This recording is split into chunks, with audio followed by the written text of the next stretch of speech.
Welcome back to Data Center News Asia. Back in dreary Singapore, back in the office. But no, Hawaii is fine. You know, it's cool, whatever. Yeah, well, good to be back. Happy Chinese New Year. Happy Chinese New Year, everyone. Yeah, we've missed it. Yeah.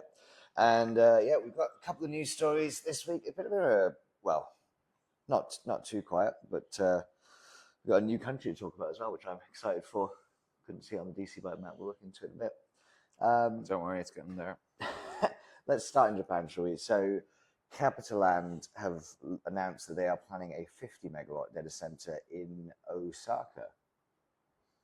Yeah, they mentioned this CapitaLand Investment CLI, freehold to develop a parcel, 50 megawatts, as you mentioned, aiming to invest $700 million to develop this project.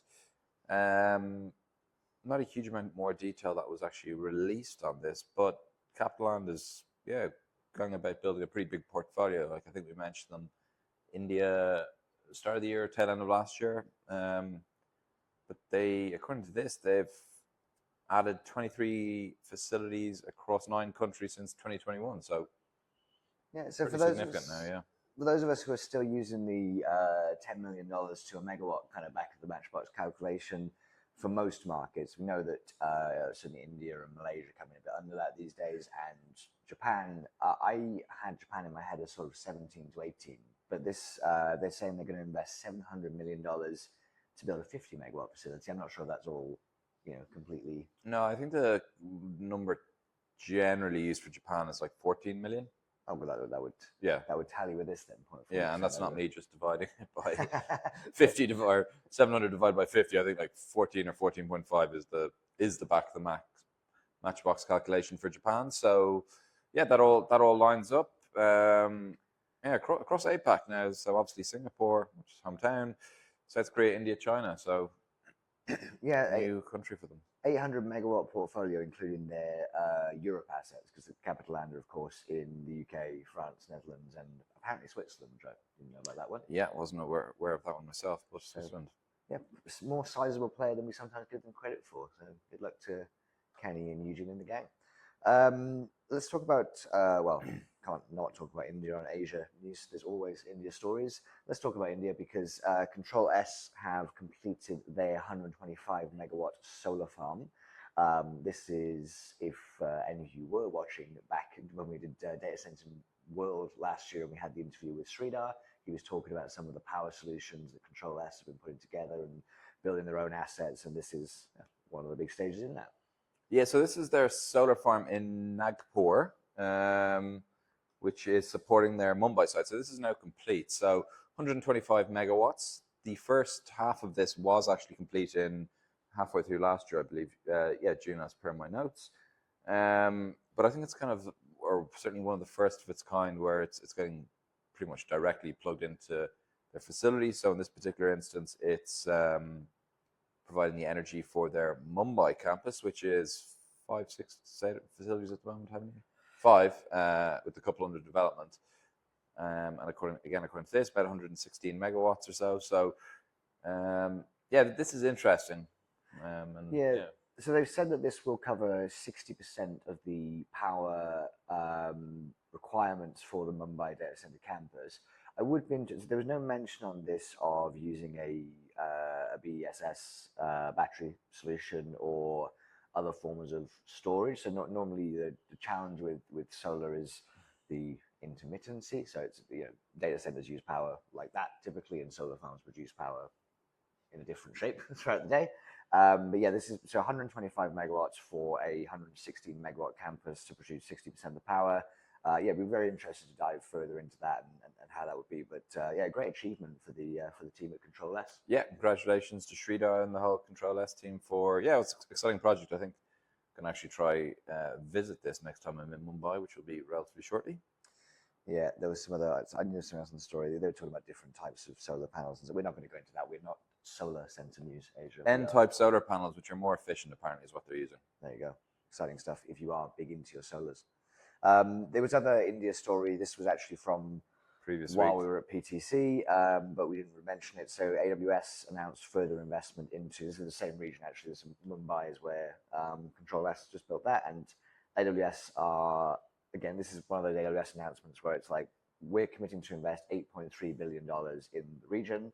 Don't know how much of that is already spent, how much is already committed, how much of that will be specifically data centers or, Yeah, well, again, Sarvesh and I were in India in November, I think it was. And yeah, there's a couple of AWS self-build projects which are nearly finished, or one in particular nearly finished. Then there's several parcels of land which they've bought, which again, we checked out and at various stages of development, etc. So I think a lot of this will be going actually to their self-build program in Mumbai in this particular instance. Yeah. Well, yeah, they're doing a mix of self-build, and they're taking a lot of capacity there as well, aren't they? Yeah, they're leasing and building, so a lot going on for them. There you go. So I suppose we tend to look at these when they say the announcement number as that's sort of like the total addressable market budget for Mumbai from AWS, $8.3 billion, not to be sniffed at. No, significant. Okay, this is going to be, bearing in mind last week we were talking to Karen about a 6 gigawatt pipeline in the United States. It does show there are slightly different markets in different stages, but that's one of the great things about the Asia market is bringing digital infrastructure to new countries and new markets. Nepal, our first Nepal story, and I believe so, yeah. So Nepali Telecom is they own the facility, but WonderLink Communications is the brand. I am not familiar with WonderLink Communications. I personally am not either, I have to admit. So this is going to be a 3.5 megawatt data center, which, I mean, to be fair, 10 years ago, that was still a pretty sizable facility. Probably a reasonably sized building, I guess. This is going to be located near to the Nepal Electricity Authority's substation in Kathmandu. In Chandragiri, which I would have checked the map actually beforehand. But yes, this would be somewhere in Kathmandu. I don't know.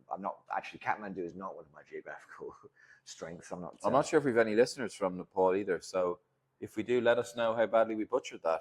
Yeah, that would be, in the comments, shout out if you are from Nepal or spend a lot of time in Kathmandu. Yeah. Did check DC Byte. This is on your to-do list, is the Nepal market. I know you're popular across 20-odd markets in Asia, but not Nepal yet. Yes, we have not got. Well, this is now in the process of actually being put on the site, and the analyst is getting more info on this. So we'll be up there shortly for anyone interested in Nepal. Yeah, we did actually report on one last year. So I just saw the notes from the previous show, Yotta, but I don't know if that data center was built or. But yeah, there are things coming up in Nepal. I don't know what the even local market size is there. How much cloud usage there goes on. No, I'm not sure. This sounds like we're belittling Nepal, but we are fascinated to learn. So if you are a specialist data center consultant in Nepal, get in touch.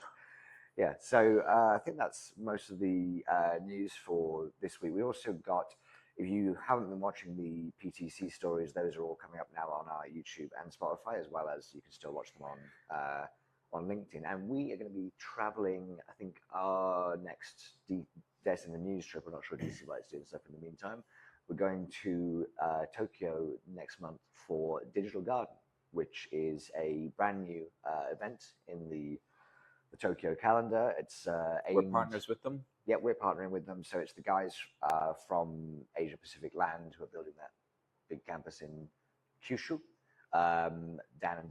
And yeah, they've launched this event with the idea of trying to bring together these sort of Western and international investors and cloud companies, and then the Japanese kind of service providers and lenders and investors and all that sort of stuff, the ecosystem, trying to get people talking a bit more in Tokyo, which is important and also probably fun. Yeah. So we'll be doing that next month. And yeah, other than that, I think we enjoy the Focus event last night from W Media. Yeah, thank you, W Media, hosting. That was good fun. Yeah, so stay tuned for those Focus parties. I'm not sure what we'll be focusing on, mostly high-end stuff, according to Innocent the Gang. But that's us for news. Yeah, no, thanks everyone for watching. Happy Friday. See ya.